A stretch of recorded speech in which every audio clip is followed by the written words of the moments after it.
month after I came in as CEO, Firefly Metals came in and bought that mine out of receivership. By the end of 2023, we struck a deal for a potential transaction, $50 million in value of their shares. The kicker here, and you don't see too many juniors doing this, but we ended up giving, I think it was 87% of those 30 million shares to our shareholders. If you owned 100,000 shares of Goldhunter, you would have got 67,000 shares of Firefly, which was trading a high, I think, in November of $1.30. They raised $100 million for this project, and I think they're going to be another darling.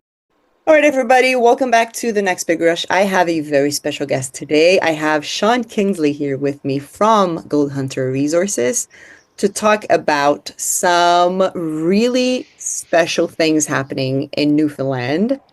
I know this was one of the areas that I highlighted in my talk at VRIC this year. Don't sleep on it. There is something happening in Newfoundland, and it's far from over, in my opinion, and probably in Sean's opinion too, but he's biased, so take it with a grain of salt. This is not a paid interview. I just know Sean. I've seen him work really hard in this industry for probably now the better part of, I don't know, 8, 10 years. And he has always brought lots of value to the companies that he's worked in.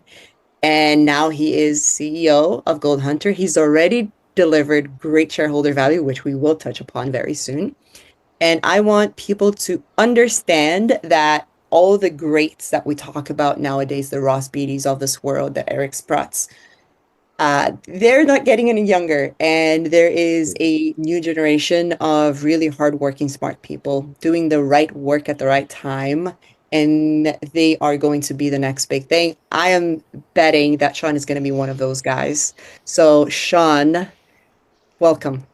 Thanks, Fabi. That's quite the introduction and a lot of big names to live up to. So I'll take it with strides. Yeah, no problem, Sean. Listen, you have very humble beginnings, and you've told your story on the show quite a number of years ago. But you took on the CEO role of Goldhunter Resources, and you have what to me I would consider very quick return for the investors in doing a deal with an Australian company, and you've already delivered some great shareholder returns. Can you walk us through like what's already happened with Goldhunter before we move on to what's going to happen very shortly this year? Yeah, so it happened pretty quick when I stepped in as CEO, but it was about a 3, 4 year process in the making. Bad markets, gold at, sub 2000, which is still great, but, the markets really didn't care too much. So we looked at projects. I've been going to Newfoundland for 13 years. I love Newfoundland. Great province, great people. Lots of access, lots of infrastructure, lots of upside. There's been a lot of people that's gone out there, looked at the ground. A lot of prospectors have done a great job on the surface, but enough people have actually spent the dollars into the ground in order to make big discoveries. So it's ripe for the picking. We have examples like Caliber's Valentine, which is about to go in production in Q3. But essentially, Newfoundland is like the last frontier, I would say, in North America. There's many reasons why, but essentially we looked around for some projects, and we found an area about 4 years ago that essentially nobody was really in outside of a once producing mine run by the Chinese. They didn't care about upside potential, exploration growth. They only cared about the taking the copper out of the ground. And then so we looked around. We saw a lot of familiar faces, a lot of familiar names, and so we did a consolidation play where I think we did 8 transactions with 8 different parties. Obviously, not all of them knew what was going on all at the same time, so we can get the best deal. But it was a bad market, and so we were able to get a really good deal. We completely surrounded the mine, and for good 2 years after that, great assets, a lot of historical work done on it is consolidation play. So a lot of fragmented exploration pursuits that essentially nobody really put together. And so we had a great project, and I was only I introduced the concept or the project to the company at the time, and the company was founded by the founding partners, including investors such as Eric Sprott, and essentially for 2 years really didn't do much. And then so I kind of stepped in 2023, and I was planning to raise money to go, drilling. That's how you make discoveries, and there's already historical drill holes on the ground, but essentially there's a lot of near-term ripe potential to add ounces, past producing mines on the property, etc. Anyways, long story short, a month after I came in as CEO, Firefly Metals, based out of Australia, once called Oteco, came in and bought that mine out of receivership.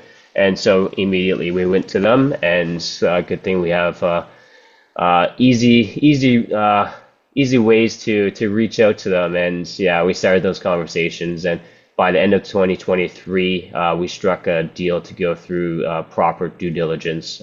Also, that kind of set the stage for a potential transaction, $50 million in value of their shares.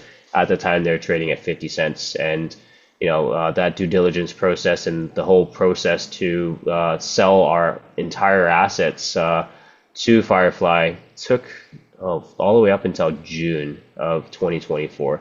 And all along the way, we told our shareholders, this is a transaction that we see makes total sense. Firefly came in, not interested in restarting that production. They're interested in expanding and creating shareholder value, and that's what we're all trying to do running these companies. And so the upside value was our projects, which expanded their project significantly. And yeah, they've been very successful. They went trading as high as $1.30. And the kicker here, and you don't see too many juniors doing this, but we ended up giving, I think it was 87% of those 30 million shares to our shareholders. We did keep some within Goldhunter to pay the capital gains taxes, which equated to about $1 million. But essentially, our shareholders reaped the rewards, and it was a bad market, but we end up, if you owned 100,000 shares of Goldhunter, you would have got 67,000 shares of Firefly, which was trading a high of, I think, in November of $1.30. And, they got so much more upside, and they raised $100 million for this project. And, I think they're going to be another darling. Their other company, actually, Bellevue Gold, went from a 2 million valuation in 2017 to today being over 2 billion. So they're the right group to create value, and I think they're going to be a long-term investment for many of our shareholders. But yeah, we pivoted immediately after that transaction, which is why we're here to chat about that now. Cool. So you got off to a great start bringing shareholder value in such a simple way if you think about it. I mean, you have assets that are worth to somebody else a lot more than just in your hands. You have to raise money, dilute, and explore those areas. To them, they already knew that they wanted to expand, so just pass it on for a nice win for your shareholders. But now what? What do you do with the company that's now, sold a lot of its assets? What was the plan then, and what are you doing with what you have now? It's quite a simple formula. Like if you look back to when we first started the company, or when they first started the company and I jumped in later, look for an area that is undervalued, underexplored, not really put together, and look at 5 or 6 different landowners that have these projects that are doing the work to and being fruitful with the work, but it makes more sense to be in one company. So we looked for another consolidation play, and we found that 5 kilometers to the west, just on the other side of the peninsula, instead of copper, it's now gold, where there was a company by name of, well, originally Anaconda. Anaconda has been in Newfoundland for 25 years, and when they went into production with one of their assets, they spun out the other assets into Signal Gold, which then spun out their other assets into Magneterra. So essentially, this group held this project, which we now call the Great Northern, for a good decade, and they did good work. There are ounces in the ground. There are historic resources plus some compliant resources and a historic mine on site. But essentially, it's been bad markets. You know, that's not the same today, which we'll go into, but essentially, they had a tough time raising money. They did enough work to keep the property in good standing and, keep the resource compliant. There's a road that's going right down the middle, so a lot of the work that's been done has been close to the road access. Um, you know, budget wise, like exploration can be cheap and it cannot be cheap. Do you bring helicopter? Helicopter is probably the most expensive item for any explorer. So we looked at that, and essentially we saw another consolidation play where we can bring in another 5 projects around their original project to really bring in the district. And instead of having, success with their project and then looking to expand, you know, we did it all the same day again, where we reached out to 5 different landholders and said, look, let's do a deal. And essentially announced them all the same day without anyone knowing. And it was a great deal because, off the record, well, we're not, I guess we're on the record, but there was a bit of a bidding war for Magneterra's original project. And I'm technically involved in this group without knowing that they were bidding for the same project as what Goldhunter was. And so it was a bit interesting to go through. We can talk about it when we meet up for a coffee the next time I see you. But yeah, no, it was very exciting, very very new, and yeah, we got the deal done, and yeah, here we are today. Okay, so you have your gold properties, uh, and you have Eric Sprott as one of your shareholders and another, really experienced good guys that I've known also for probably not as long as you have, but I've seen some of their work and I really look up to them. What is going to happen to your assets in 2025? Why are they interesting enough for you to take a stab at them? And tell me, I guess, 2 scenarios. Um, what do you think happens if gold just maintains its level of excitement and price? And what if it dips a bit and we go back to, the 2000s? Like what are you thinking happens to what you have right now? Well, I'm glad in the very beginning I mentioned that even at 2000, that's very exciting. It makes sense economically to put a lot of these deposits into production. Um, but yeah, gold seeing its time in the sun, and that's going to continue. It's funny, I was chatting with one of my friends out in Toronto, and he was hopping on. He does this segment on Trader TV every other week and stuff, and we are just chatting late at night, and he's like, "What do you think about gold?" And this was when gold was around 3,000. I'm like, yeah, it's going to reach 3,000 and next stop's going to be 3,500. And he said that on TV. He mentioned he was talking to one of his buddies that's the CEO of a gold company. And he mentioned that. And that's a short while ago. But, gold has so much more to run. The people that should be talking about gold are still not talking about it. It's a very interesting point in time right now. But going back to our project, yeah, again, we have ounces in the ground. We got 250,000 ounces in 3 areas on the northern side that is in non-compliant historic resource, and in a compliant resource with 50,000 ounces in a very small area. Like that's what got us excited about this project. If you really look at our presentation, you look at our maps, you can see on the southern part, the Thor deposit, it is in a very small area in a mineralized trend that is very long. We have 18 mineralized trends on the property. There's a lot of low-hanging fruit to drill, but the upside potential. Again, going back to just the the province itself. Caliber, which I mentioned earlier, they're going into production in Q3. Valentine project 10 years ago was very similar to ours, where they had 300,000 ounces, and that was kind of their starting point. And one of our technical leads and advisor, Tanya Tatler, she essentially was the exploration manager for that project when Marathon had it 10 years ago. So she saw it grow to now it being 5.3 million ounces and going into production.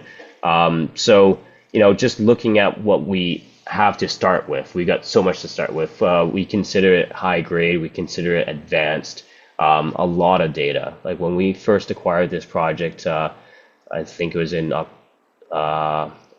it was right after we did our transaction. But anyways, we did a 3 month data compilation program. Essentially, we thought it would take a month because Magneterra, our partners and the ones that held the majority of the property for 10 years, they worked on the project, they know the project, but didn't realize how much more information was coming in from all these other projects that we combined together. So it took 3 months to do that data compilation. A lot of good work, a lot of surface work, a lot of drilling, but most of the drilling was in these areas that are known to have the resources, not exploration drilling along these splays off these fault structures that are mineralized on surface. Like it's there's a lot of upside, and the only way you can build ounces quickly is, well, technically we're completing a VTEM right now. It should start in a week or so. The VTEM on the entire property.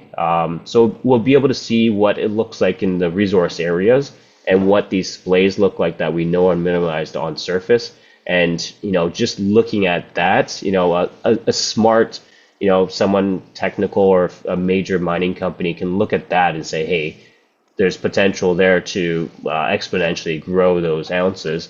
But obviously you have to drill it. So that's where we're strategically lining up, and we're gonna get let's start to have some fun soon. You said that you were going to do some essentially geophysics. When are you going to be ready to drill, and how big is your drilling campaign? Yeah, so drilling is key, right? Like drilling, if you look at the stocks today, last week, this month, that are going up, drill results. Drill results are what really moves the market capitalization and valuation, and gives us value for us as shareholders. You know, I'm in the mindset that the market is not valuing what we have today, the project we have, how advanced it is, how many ounces in the ground we have currently, and the upside potential. So first things first is to complete the VTEM. The VTEM should only take days, but Newfoundland weather is off and on, so you don't want the birds sitting in bad weather. So I imagine we've already put the pieces together on the technical side with our technical group in regards to what the game plan is. So with the VTEM, we'll have boots on the ground, doing the groundwork. We again, through the many different companies that held different parts of the property, we have many drill targets, many low-hanging fruit. The VTEM is going to help us, along with boots on the ground, is going to help us really zone into what we want to drill first. We are definitely very cognizant on dilution and making sure that we spend as less money as we can to create the most value. So first things first is VTEM, boots on the ground, and then drilling. Drilling here, we can drill year round. We have road access, we have infrastructure, we have a hydroelectric facility on our property to the south. Like the power lines go right through the property. So we have a mill, a deep sea port right next to our property. Essentially, we have all those check, but we need to create ounces in the ground, and that's through drilling. So we want to drill up to 20,000 meters. It's a big, ambitious first round, essentially, as Goldhunter drill program. But this property deserves it. This property has always been, small drill programs here and there, 2, 3,000, 5,000 meters kind of thing, and very focused in the resource areas, which we already know there's ounces in the ground. So we want to get really aggressive. Yes, look to expand those areas, but also look on the outer limits. Like we have mineralized zones or splays that go 10, 15 kilometers away from the main fault structure that was the essentially conduit of the gold system. And these splays are mineralized. And, how do we demonstrate the potential to be like a Valentine. And essentially that's, drilling on the outer reaches, making discoveries 10, 15 kilometers away from the main zones, and really demonstrating that this could be, a tier one deposit. It's a district. It's so up to 20,000 meters. I'm not sure how that's gonna, you know, start. It might be a phase one, phase two. We can winter drill. We just have to drill the drill pads before the snow comes. We can drill during the snow, but definitely the drill pads need to be built first. But again, going back to what creates value in this drill results. So we'll look to kick off a phase one and really go after the low-hanging fruit to demonstrate to the market that this is a high-grade gold district that is overlooked or underlooked and could host something great. Let me play devil's advocate here. Let me pretend I don't know anything about Newfoundland. I don't know much about gold, but I hear that, you got this great project, you already have a small resource and you're trying to prove it up and you're seeing there's all this gold there. How come nobody's ever seen it before? How come that you guys are going to be able to deliver something that's what you're aiming for, I'm sure, is multi-million ounce of high grade. Obviously, the infrastructure is there, and that's up to the government to build out the infrastructure that you've kind of inherited during this time.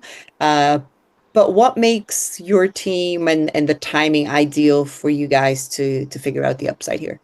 That is a great question. So, Magneterra had this property, or the group had this property for 10 years. It was always their secondary project. So, they had another project in Eastern Atlantic as well, Eastern Atlantic Canada as well, called the Golboro. And again, very similar story where, a few 100,000 ounces in the ground 10 years ago, and today it's 3.3 million ounces in the ground, which they just merged Signal Gold with one of Frank Justra's deals in order to create more ounces in the ground company.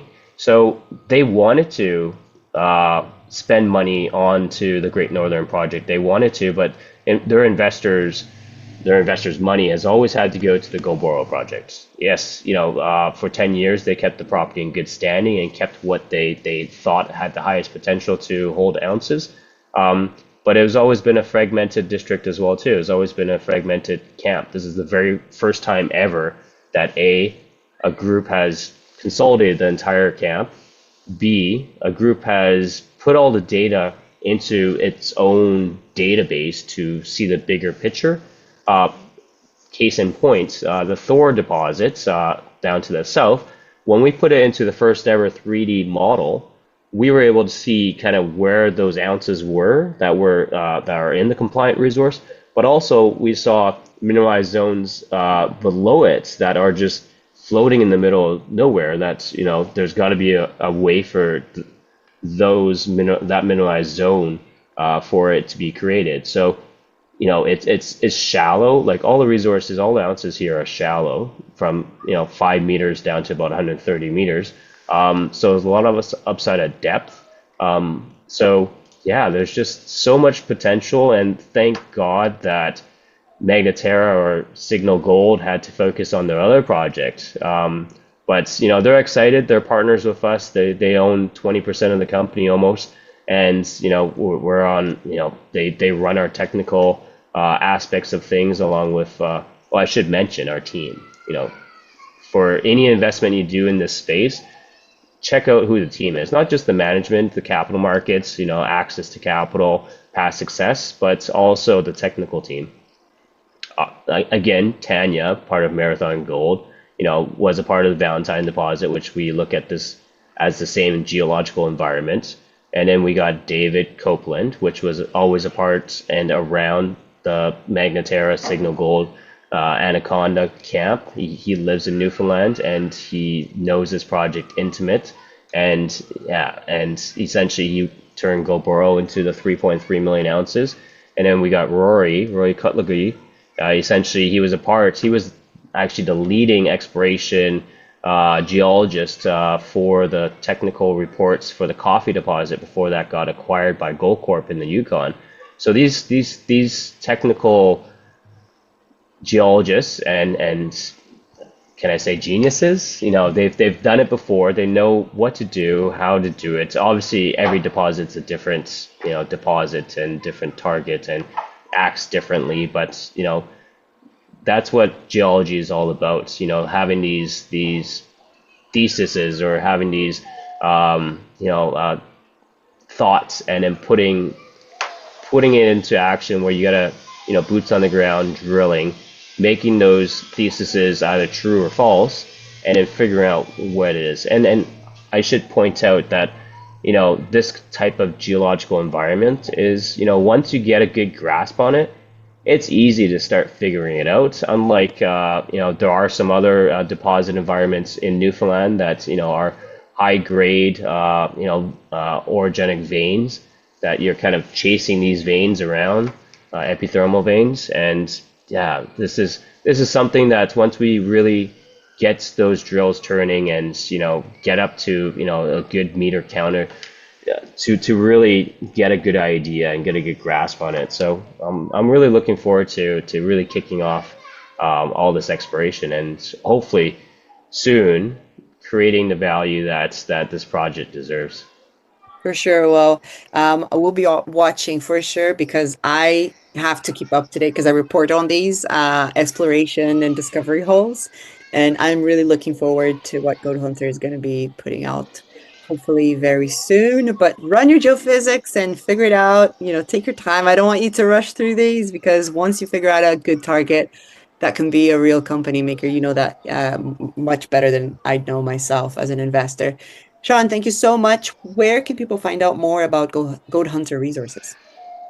Well, our website's goldhunterresources.com. Our ticker symbol on the CSE is HUNT, Hunt. We are listed on the OTCQB. We are listed on TradeGate and other European bourse markets as well. My personal contact information is on the website, is on all of our news releases. Same with our investor relations manager. We are always available. I don't know if you can tell, I love chatting, and I'd love to go through our presentation slide by slide with anybody that's interested. Cool. Thank you so much, Sean. And I'll chat with you next time you have great news. Thanks, Fabi. Take care. You too.